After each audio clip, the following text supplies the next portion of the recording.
Bapak, Ibu, dan saudara-saudariku yang terkasih dalam Tuhan kita Yesus Kristus, salam sejahtera untuk kita semua.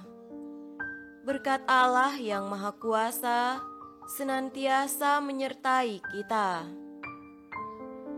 Hari Minggu tanggal 9 Januari tahun 2022 adalah Pesta Pembaptisan Tuhan.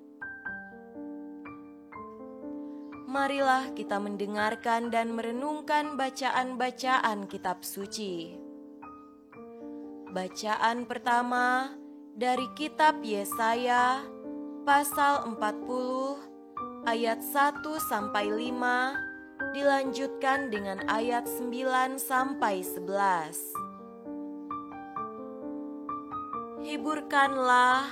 Hiburkanlah umatku, demikian firman Allahmu, tenangkanlah hati Yerusalem dan serukanlah kepadanya bahwa perhambaannya sudah berakhir, bahwa kesalahannya telah diampuni, sebab ia telah menerima hukuman dari tangan Tuhan 2 kali lipat karena segala dosanya.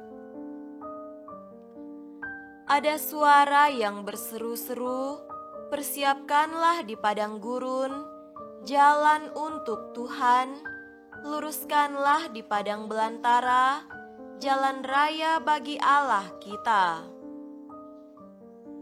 Setiap lembah harus ditutup, dan setiap gunung dan bukit diratakan, tanah yang berbukit-bukit harus menjadi tanah yang rata, dan tanah yang berlekuk-lekuk menjadi dataran.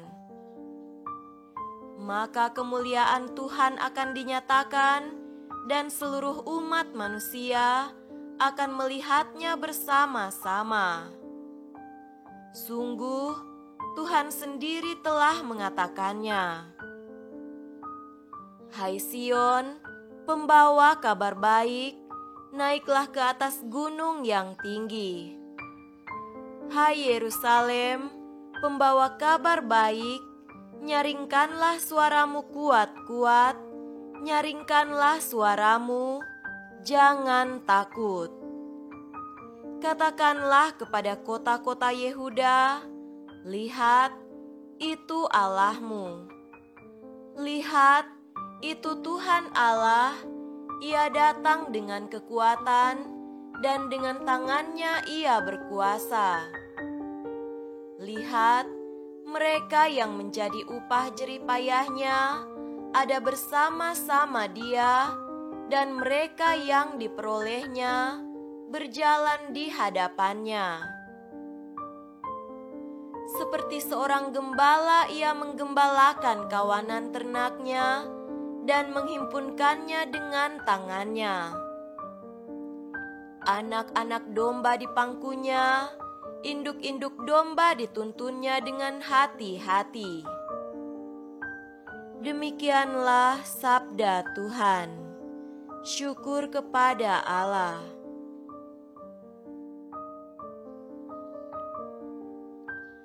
Bacaan kedua dari surat Rasul Paulus kepada Titus, pasal 2 ayat 11-14, dilanjutkan dengan pasal 3 ayat 4-7. Karena kasih karunia Allah yang menyelamatkan semua manusia sudah nyata. Ia mendidik kita supaya kita meninggalkan kefasikan dan keinginan-keinginan duniawi, dan supaya kita hidup bijaksana, adil, dan beribadah di dalam dunia sekarang ini dengan menantikan penggenapan pengharapan kita yang penuh bahagia dan penyataan kemuliaan Allah yang Maha Besar dan Juru Selamat kita Yesus Kristus yang telah menyerahkan dirinya bagi kita untuk membebaskan kita dari segala kejahatan dan untuk menguduskan bagi dirinya suatu umat kepunyaannya sendiri yang rajin berbuat baik. Tetapi ketika nyata kemurahan Allah, Juru Selamat kita, dan kasih-Nya kepada manusia, pada waktu itu Dia telah menyelamatkan kita, bukan karena perbuatan baik yang telah kita lakukan, tetapi karena rahmat-Nya oleh permandian kelahiran kembali dan oleh pembaharuan yang dikerjakan oleh Roh Kudus yang sudah dilimpahkannya kepada kita oleh Yesus Kristus, Juru Selamat kita, supaya kita sebagai orang yang dibenarkan oleh kasih karunia-Nya berhak menerima hidup yang kekal sesuai dengan pengharapan kita. Demikianlah sabda Tuhan. Syukur kepada Allah. Semoga Tuhan beserta kita sekarang dan selama-lamanya. Inilah Injil suci menurut Lukas. Dimuliakanlah Tuhan. Injil Lukas pasal 3 ayat 15 sampai 16 dilanjutkan dengan ayat 21 sampai 22. Tetapi karena orang banyak sedang menanti dan berharap, dan semuanya bertanya dalam hatinya tentang Yohanes, kalau ia adalah Mesias, Yohanes menjawab dan berkata kepada semua orang itu, "Aku membaptis kamu dengan air, tetapi Ia yang lebih berkuasa daripadaku akan datang, dan membuka tali kasutnya pun aku tidak layak. Ia akan membaptis kamu dengan Roh Kudus dan dengan api." Ketika seluruh orang banyak itu telah dibaptis, dan ketika Yesus juga dibaptis dan sedang berdoa, terbukalah langit dan turunlah Roh Kudus dalam rupa burung merpati ke atasnya. Dan terdengarlah suara dari langit, "Engkaulah anakku yang kukasihi, kepadamulah aku berkenan." Demikianlah sabda Tuhan. Terpujilah Kristus.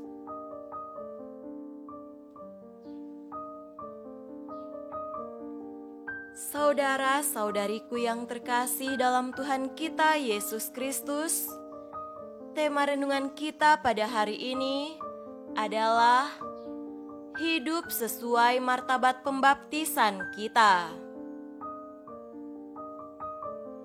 Pesta pembaptisan Yesus adalah momen penting bagi awal karya Yesus. Dari segi perutusan, pembaptisan Yesus oleh Yohanes Pembaptis di Sungai Yordan menyoroti 3 warta pokok. Yang pertama, sebagai suatu pernyataan ilahi tentang Yesus sebagai anak Allah. Yang kedua, sebagai permulaan tampilnya Yesus secara resmi dan terbuka di hadapan umum. Yang ketiga, sebagai pemakluman tentang titik kulminasi serentak berakhirnya karya Yohanes Pembaptis yang mempersiapkan jalan untuk anak Allah, serta penegasan tentang awal atau dimulainya pelayanan Yesus Kristus. Saudaraku terkasih, dari segi pewartaan, pembaptisan Yesus di Sungai Yordan menjadi tanda nyata keterlibatan Allah di dunia. Tidak seperti orang-orang berdosa yang datang kepada Yohanes untuk dibaptis demi pertobatan, Yesus memberi diri dibaptis di Sungai Yordan, mau menunjukkan 3 hal penting, yakni yang pertama, Yesus membiarkan dirinya masuk dalam pengalaman hidup manusia, dalam suka dan tantangannya, dalam pergumulan dan deritanya. Ia mau menjadi sama dengan kita dalam segala hal, kecuali dalam hal dosa, untuk menunjukkan jalan keselamatan kepada kita manusia. Yang kedua, Yesus menempatkan meterai persetujuannya bahwa kita semua perlu bertobat dari dosa-dosa kita. Praktek hidup banyak orang yang membiarkan dirinya dibaptis di Sungai Yordan adalah tindakan yang pantas diikuti dan diteladani, karena dengan pertobatan orang bisa membaharui diri dan menjadi semakin dekat dengan Allah dan sesama. Ketiga, teladan Yesus yang memberi diri dibaptis adalah untuk menunjuk pada pentingnya sakramen pembaptisan sebagai jalan menuju kehidupan baru untuk dilahirkan kembali dari air dan roh. Paulus dalam suratnya kepada Titus meneguhkan hal itu. Tetapi ketika nyata kemurahan Allah, Juru Selamat kita, dan kasih-Nya kepada manusia, pada waktu itu Dia telah menyelamatkan kita, bukan karena perbuatan baik yang telah kita lakukan, tetapi karena rahmat-Nya, oleh permandian kelahiran kembali, dan oleh pembaharuan yang dikerjakan oleh Roh Kudus. Kitab Nabi Yesaya dalam bacaan pertama memberikan patokan utama kepada manusia untuk mempersiapkan diri bagi kedatangan Kristus. Persiapkanlah di padang gurun jalan untuk Tuhan, luruskanlah di padang belantara jalan raya bagi Allah kita. Setiap lembah harus ditutup dan setiap gunung dan bukit diratakan.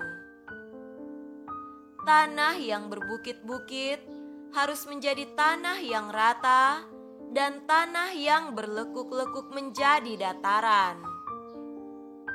Maka kemuliaan Tuhan akan dinyatakan, dan seluruh umat manusia akan melihatnya bersama-sama. Itulah yang persisnya terpenuhi dalam pewartaan Yohanes Pembaptis tatkala ia memaklumkan seruan Nabi Yesaya itu.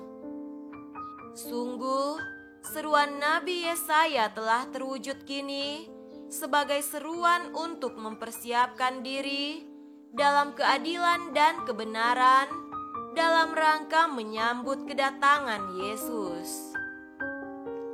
Bacaan kedua dari surat pastoral Paulus kepada Titus memberi kita petunjuk rinci tentang bagaimana mempersiapkan jalan bagi Tuhan itu, yakni Ia mendidik kita supaya kita meninggalkan kefasikan dan keinginan-keinginan duniawi, dan supaya kita hidup bijaksana, adil, dan beribadah di dalam dunia sekarang ini dengan menantikan penggenapan pengharapan kita yang penuh bahagia dan penyataan kemuliaan Allah yang maha besar dan juru selamat kita Yesus Kristus. Kita diajak untuk hidup baru dan meninggalkan hidup lama yang penuh kefasikan dan keinginan duniawi. Sebaliknya, kita diharapkan hidup bijaksana, adil, dan beribadah, supaya kita sebagai orang yang dibenarkan oleh kasih karunia-Nya berhak menerima hidup yang kekal sesuai dengan pengharapan kita. Semoga demikian. Amin.